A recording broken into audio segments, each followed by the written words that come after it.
if there's one thing we all love, it's the noise and absolute chaos that comes with the sound of having your yard maintained. If only there was a better way, but there isn't. There isn't. If only you could find a silent gardener. Let's see if we can do that. I'm Brian. Welcome to Futuraza. You know what? It turns out we got Sheldon here. Sheldon might know a thing or two about gardening on the quiet. Yeah. So you identified a problem. What was it? The noise. I got tired of, when I worked for other companies, of people complaining about the noise. We have had firecrackers thrown at us in the past, and generally just people being tired of World War III showing up in their front yard. Well, and the reality is, even if they say they don't mind, you can't ignore a leaf blower. Well, an electric one isn't as bad. Right. So it's like running a vacuum, and if you're sitting inside your house, you really don't hear it. Right.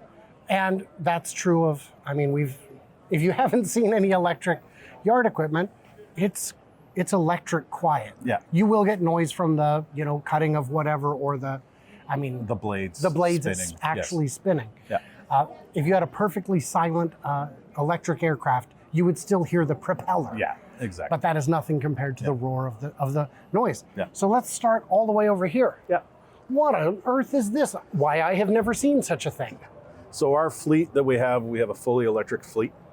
Part of it is our giant rolling battery for powering the batteries that we use to power the electric power equipment that we use. So we only use electric power equipment. So our handheld stuff during the day is mainly powered inside the vehicles. And then we don't have to worry about carrying around 70 batteries during the day. We have 5 or 6, and they're always in rotation and charging inside the vehicle. So when someone says, how long does the battery last on your weed eater, on your leaf blower, you say, doesn't matter? Doesn't matter.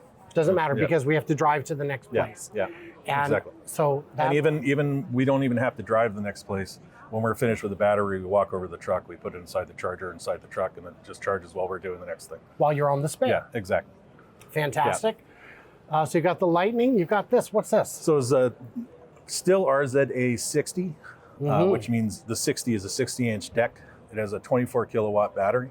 So the same size. 24 kilowatt. 24 kilowatts. So same size battery as a Nissan Leaf from 2014.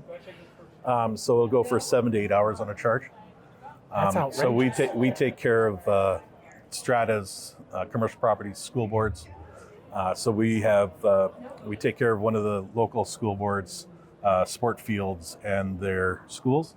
And one of the big reasons why they took us on is the lack of noise. So we'll be outside mowing a lawn, and the kids inside, they don't have to listen to us as we're doing our thing. Because normal glass, let alone thermal glass, would be enough to cut most, if not all, of the sound exactly. of you hitting pine cones. Yes. Is really the biggest And what you would noise. hear is the sound of pine cones. Yeah. I can make a cell phone call on this if I want to. Yeah. So it's the noise levels are considerably less. And there are barriers that we've already gone through all this. We've been doing this for 22 years. We kind of figure out everything we need to do. And then in this day and age, there's charging infrastructure everywhere. So absolutely. Even the schools that we take care of have chargers on them. So our one crew that takes care of those schools charges during the day while they're working on the chargers at the schools. They just, plug in, leave it over there. Yeah. Now, but that's just your truck. That's just your lawnmower. What else you got? So we have 2 Tesla Ys. Oh. One of the Tesla Ys tows the landscape trailer that we use for the school boards, except for this does the fields, this setup here. Right, this is the big stuff. This is the big stuff for the fields. Then our other one does the maintenance and tows around that more, which is the one in the picture, which is a 48-inch deck stand-on. And that fella has a solar charging system on his trailer that takes care of the batteries that he needs during the day. So he'll leave with 6 batteries again during the day, and then charge off our solar system as the day goes on. What other electric stuff is in your fleet? So we got an E-Transit from 2023. Right. We have 2 2012 Azure Dynamic Ford Transit Connects that we use. They take care of some of our smaller properties in downtown Vancouver, where we're based out of. Charging is an issue, parking is an issue. So they take care of the places where the parking is almost impossible. And then dragging around outfits like this is just too much for those areas. Right. So if you're in the city. If you're in the city. Yeah. So, but it's a completely electric fleet and a completely electric power cord. And do you have the leaf blowers and hedge trimmers and all that? Hedge trimmers, all that sort of stuff. We call it TSG headquarters. It was actually my house. We have solar panels on the roof, so we have a 12 kilowatt solar system. Oh, so you're stealing electricity from the sun. From the sun, yeah. Sheldon, Yeah, I think that's illegal. Yeah. No. We will find out in the comments, guys. Let us know what crime is committed when Sheldon steals from the sun. Oh, now some of these pieces of equipment cost more upfront. Yes, absolutely. For sure. Yeah. What is your savings? No fuel. So my electric costs on these things are insignificant.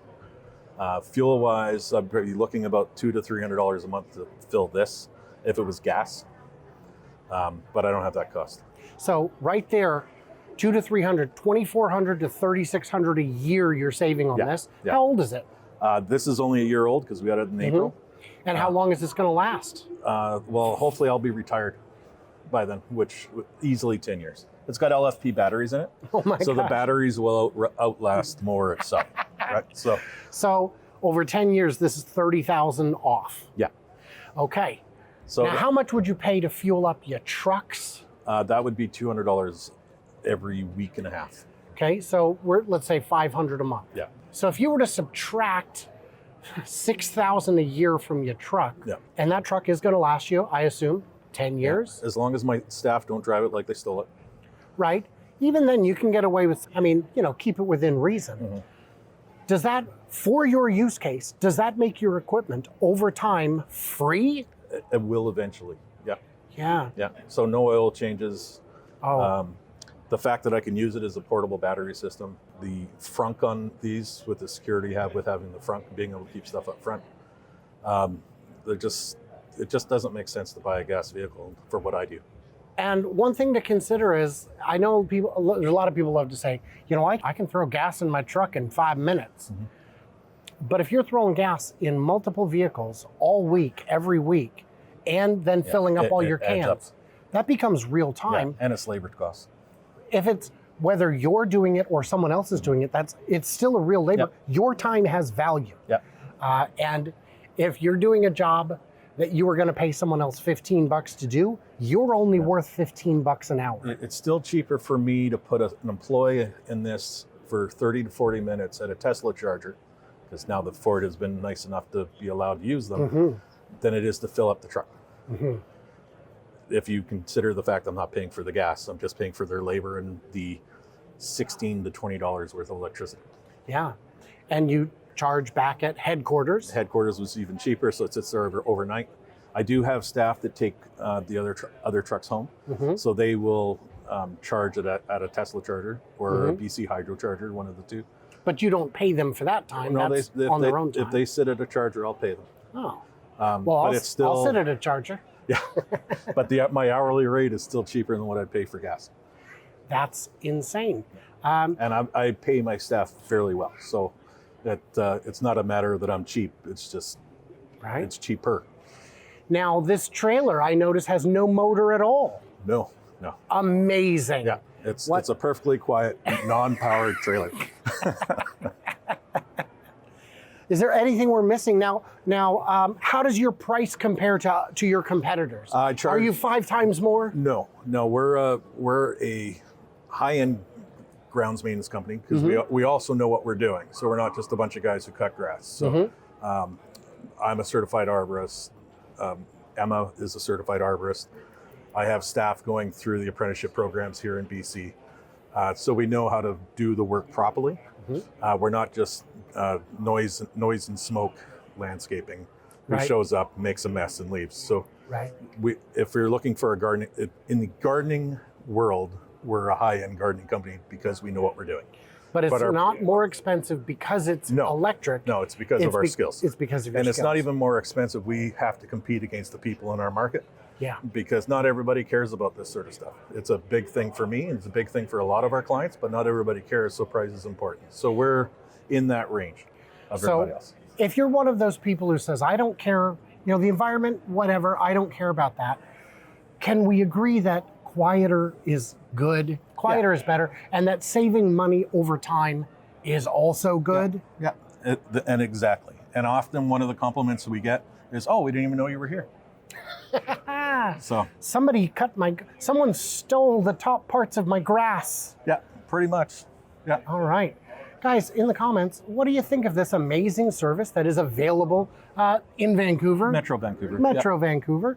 What do you think of it? Would you love to see something like that in your town? And our franchise is available. We'll find out. That's all for the future, of course. Guys, what did we miss? What did we misunderstand? Stay tuned, stay juicy, and of course, leave it all in the comments. And I can't wait to hear from you, clever robots, next time Sheldon graces us with his presence. Have a great day.